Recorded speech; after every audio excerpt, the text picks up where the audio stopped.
now my pleasure to introduce the student performance. I would like to welcome from the W.A. Wettel Elementary School students in the Vernon-Verona-Sherrill School District, their principal, Vince Pompo, and the students. I can hear change humming in its loudest, proudest song. I don't fear change coming, and so I sing along. I scream with the skies of red and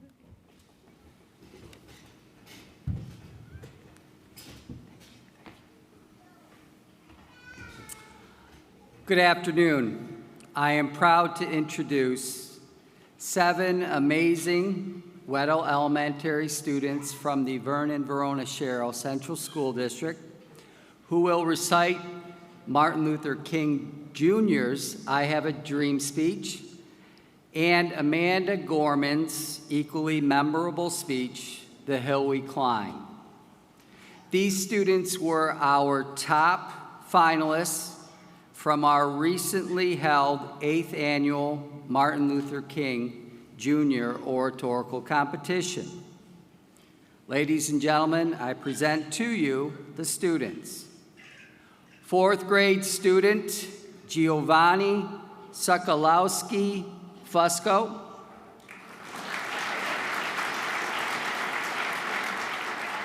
4th grade student Emma Frost.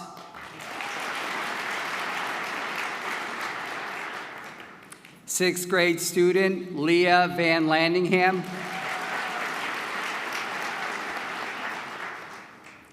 4th grade student Caden Lewin.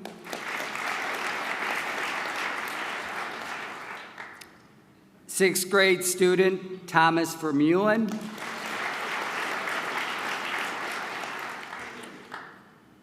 6th grade student Lila Werner. And 5th grade student Nicole Collins. We will begin with Martin Luther King Jr.'s I Have a Dream speech. I hope you enjoy.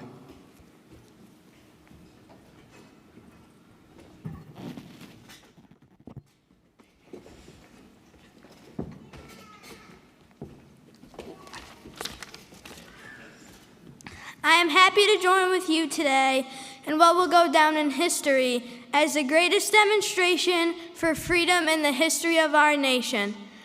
50 years ago, a great American in whose symbolic shadow we stand today signed the Emancipation Proclamation. This momentous decree came as a great beacon light of hope to millions of Negro slaves who had been seared in the flames of withering injustice. It came as a joyous daybreak to end the long night of their captivity. But 100 years later, the Negro still is not free. 100 years later, the life of the Negro is still sadly crippled by the manacles of segregation and the chains of discrimination. 100 years later, the Negro lives on a lonely island of poverty in the midst of a vast ocean of material prosperity. 100 years later, the Negro is still languished in the corners of American society and finds himself in exile in his own land. And so we've come here today to dramatize a shameful condition. In a sense that we've come to our nation's capital to cash a check when the architects of our republic wrote the magnificent words of the Constitution and the Declaration of Independence. They were signing a promissory note to which every American was to fall heir. This note was a promise that all men, yes, black men as well as white men, would be guaranteed the unalienable rights of life, liberty, and the pursuit of happiness. It is obvious today that America has defaulted on this promissory note as her citizens of color are concerned. Instead of honoring this sacred obligation, America has given the Negro people a bad check, a check which has come back marked insufficient funds. But we refuse to believe that the Bank of Justice is bankrupt. We refuse to believe that there are insufficient funds in the great vaults of opportunity of this nation. And so we've come to cash this check, a check that will give us upon demand the riches of freedom and the security of justice.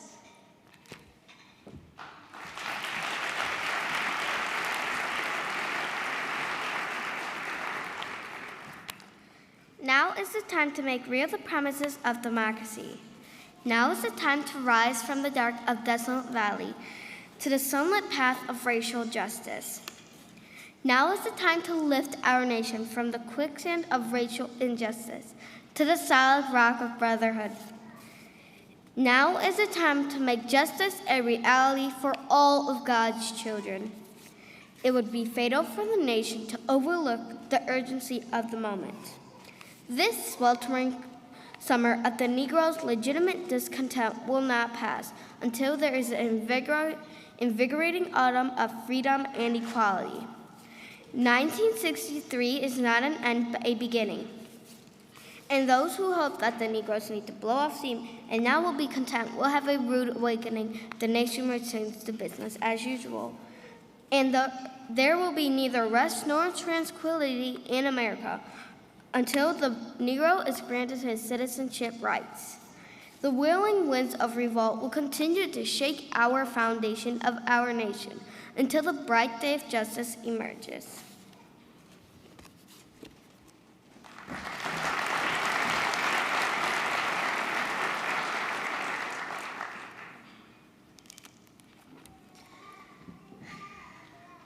But there is something that I must say to my people who stand on the warm threshold which leads into the palace of justice. In the process of gaining our rightful place, we must not be guilty of wrongful deeds. Let us not seek to satisfy our thirst for freedom by drinking from the cup of bitterness and hatred. We must forever conduct our struggle on the high plane of dignity and discipline. We must not allow our creative protest to degenerate into physical violence. Again and again, we must rise to the majestic heights of meeting physical force with soul force. The marvelous new militancy which has engulfed the Negro community must not lead us to distrust of all white people. For many of our white brothers, as evidenced here today, have come to realize that their destiny is tied up with our destiny, and their freedom is inextricably bound to our freedom. We cannot walk alone.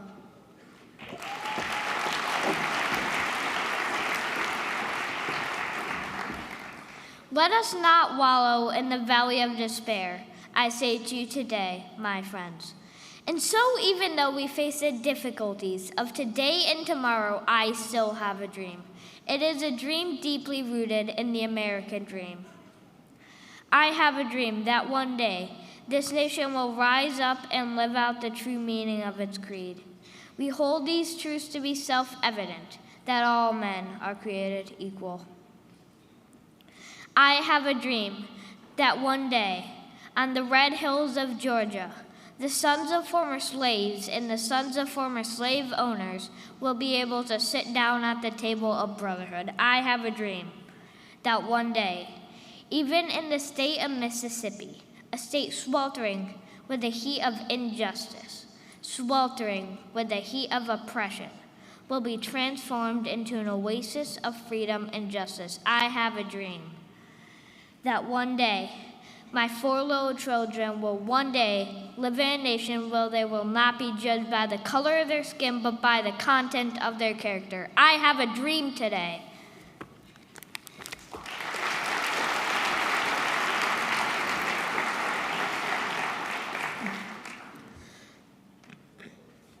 I have a dream that one day, down in Alabama, with its vicious racists, with its governor having his lips dripping with the words of interposition and nullification, one day, right there in Alabama, little black boys and black girls will be able to join hands with little white boys and white girls as sisters and brothers. I have a dream today.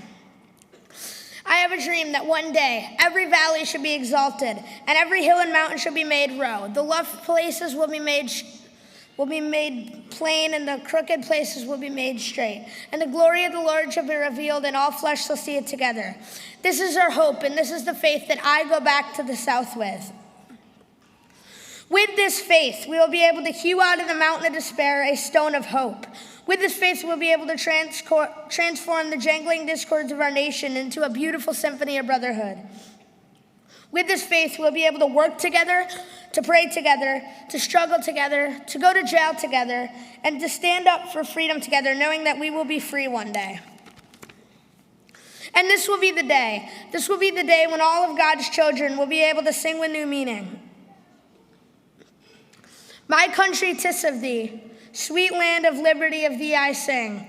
Land where my fathers died, land of the pilgrim's pride. From every mountainside, let freedom ring. And if America's to be a great nation, this must become true. And so let freedom ring from the prodigious hilltops of New Hampshire. Let freedom ring from the mighty mountains of New York. Let freedom ring from the Alleghenies of Pennsylvania. Let freedom ring from the snow-capped Rockies of Colorado. Let freedom ring from the curvaceous slopes of California. But not only that.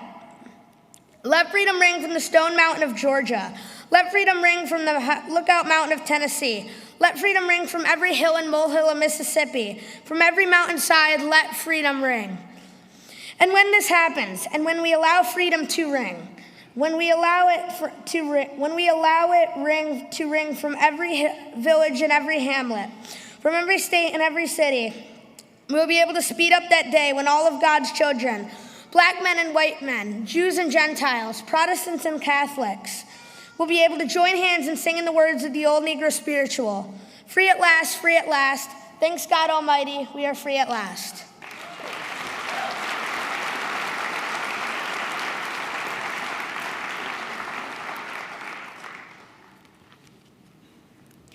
And now Amanda Gorman's speech, The Hill We Climb. When day comes, we ask ourselves, where can we find light in this never-ending shade? The loss we carry, a sea we must wade. We've braved the belly of the beast. We've learned that quiet isn't always peace. And the norms and notions of what just isn't always justice. And yet the dawn is ours before we knew it. Somehow we do it. Somehow we've weathered and witnessed a nation that isn't broken, but simply unfinished. We, the successors of a country and a time where a skinny black girl, descended from slaves and raised by a single mother, can dream of becoming president, only to find herself reciting for one. And yes, we are far from polished, far from pristine, but that doesn't mean we are striving to form a union that is perfect. We are striving to forge our union with purpose, to compose a country committed to all cultures, colors, characters, and conditions of man. And so we lift our gaze not to what stands between us, but what stands before us. Because we know to put our future first, we must first put our differences aside. We lay down our arms so we can reach out our arms to one another. We seek harm to none and harmony for all. Let the globe, if nothing else, say this is true, that even as we grieved, we grew, that even as we hurt, we hoped, that even as we tired, we tried, that we'll forever be tied together, victorious, not because we will never again know defeat, but because we will never again sow division. Scripture tells us to envision that everyone shall sit under their own vine and fig tree, and no one shall make them afraid. If we are to live up to our own time, then victory won't lie in the blade, but in all the bridges we've made. That is the promise to Glade, the hill we climb, if only we dare.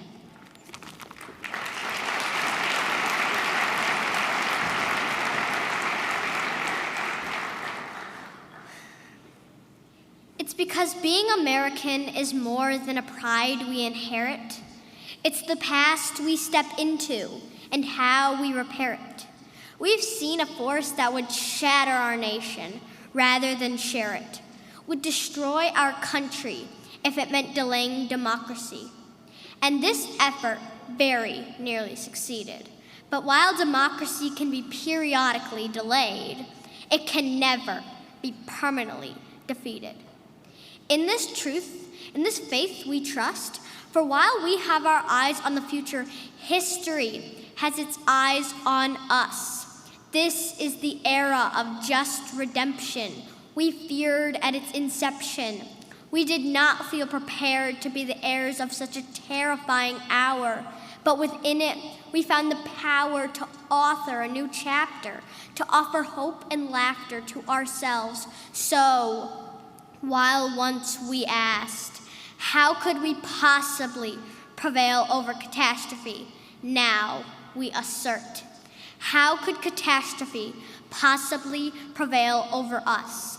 We will not march back to what was, but move to what shall be, a country that is bruised but whole, benevolent but bold, fierce and free.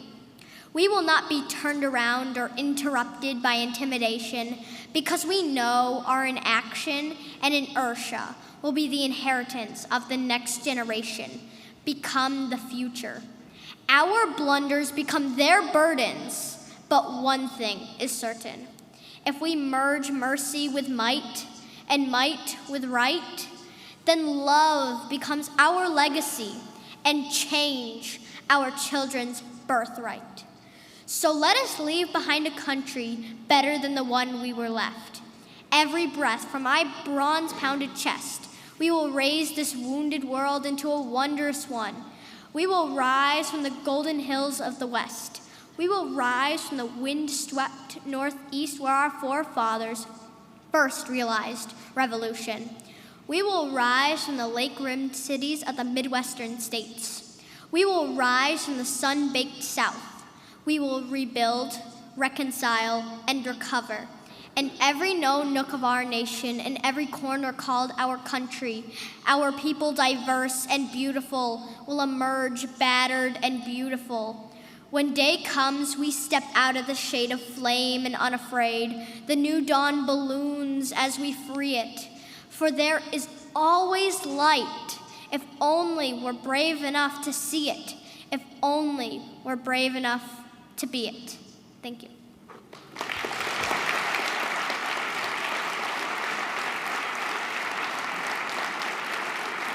I can hear change humming in its loudest, proudest song. I don't fear change coming, and so I sing along. I scream with the skies of red and blue streamers. I dream with the cries of tried and true dreamers. I'm a chant that rises and rings. There is hope where my change sings. Though some don't understand it.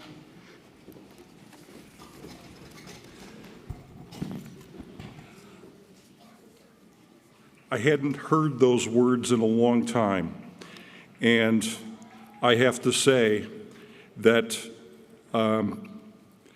it was absolutely moving to hear students say those words with a group of superintendents. So often,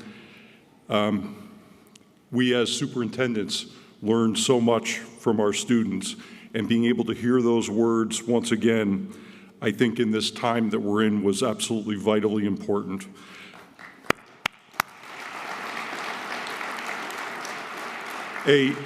One more thank you to Principal Pompo and the students of the Vernon Verona Sherrill Central Schools and their superintendent Martha Group for bringing them here. Thank you so much, students.